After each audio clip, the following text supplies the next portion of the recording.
One of the classic signs of a false prophet is that his revelations are self-serving.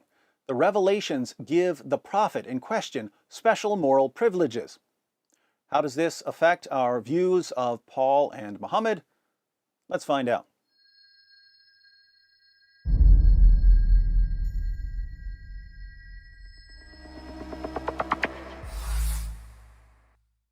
Am I the only one who gets suspicious when a guy who's supposedly receiving revelations ends up getting all kinds of special moral privileges from God? Let's consider three examples that should raise some eyebrows. First, the Quran says in Surah 4, verse 3, that Muslim men can marry up to 4 women. But according to Sahih al-Bukhari and numerous other Muslim sources, Muhammad had at least 9 wives at one time. If Muslims are allowed to have no more than 4 wives, why did Muhammad get more?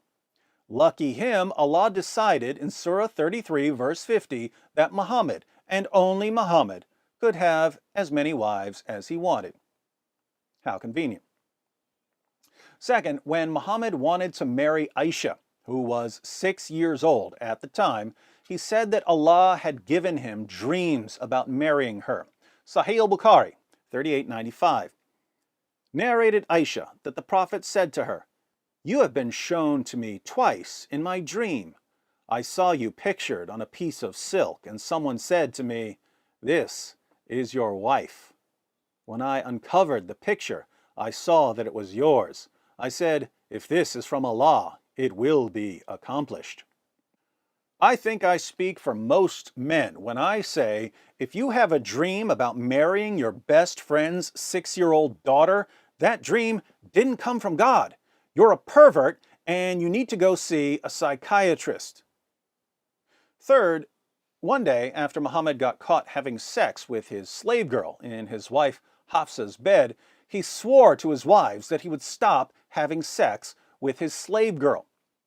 But a little later, in Surah 66, verses 1 and 2, Allah rebuked Muhammad for making that oath, and he gave him permission to break it and to start having sex with his slave girl again.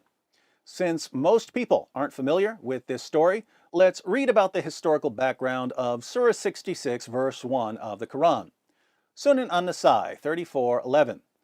It was narrated from Anas that the Messenger of Allah had a female slave with whom he had intercourse.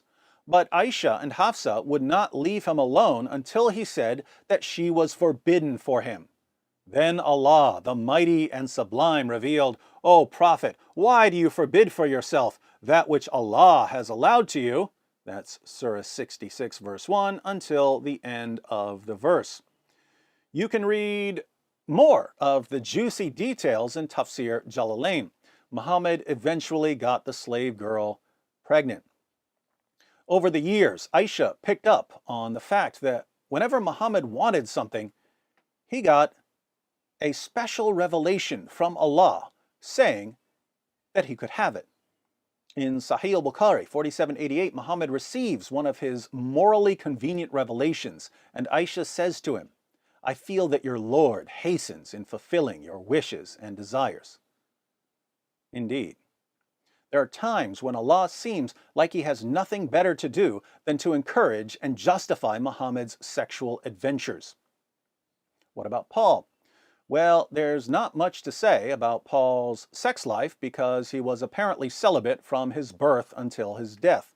Paul knew that his life would be painful and difficult and dangerous, and that he would probably be killed for his preaching. And he just didn't want to get married and put his wife through all of that. Were there any special moral privileges for apostles? No, God called apostles to a higher moral standard and a more difficult life, not to a lower moral standard and an easier life. Paul describes the life of an apostle in 1 Corinthians 4. "To this very hour we go hungry and thirsty. We are in rags. We are brutally treated. We are homeless. We work hard with our own hands. When we are cursed, we bless. When we are persecuted, we endure it. When we are slandered, we answer kindly. We have become the scum of the earth, the garbage of the world, right up to this moment." become an apostle. It's a great life. And Paul knew what he was getting into from the beginning of his Christian journey. When Jesus sent Ananias to Paul shortly after his encounter on the road to Damascus, Jesus said, "I will show him how much he must suffer for my name." Now, suppose you meet two different men, both of whom claim to speak for God. One of them says, "God told me to preach, and that I would be horribly treated for the rest of my life, but that I must remain faithful anyway." The other says, "God has spoken to me, and he says that he wants me to have lots of women and girls and sex slaves, and that I get to rob people and subjugate them and break my oaths." Obviously, there are many other factors to consider in evaluating their reliability, but if you had to choose, based solely on the lives their revelations called them to, which of these two men would you trust more? Yeah, me too. I'd trust a revelation from Muhammad about as much as I would have trusted a revelation from Hugh Hefner.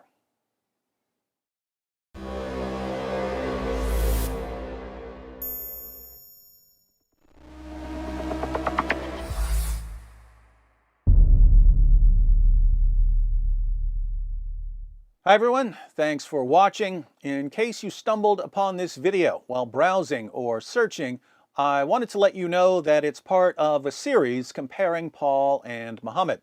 So if you'd like to see the full series, be sure to click on the playlist. If you're already in the playlist, you're about to see how Paul's revelations made him a better person and how Muhammad's revelations made him a worse person.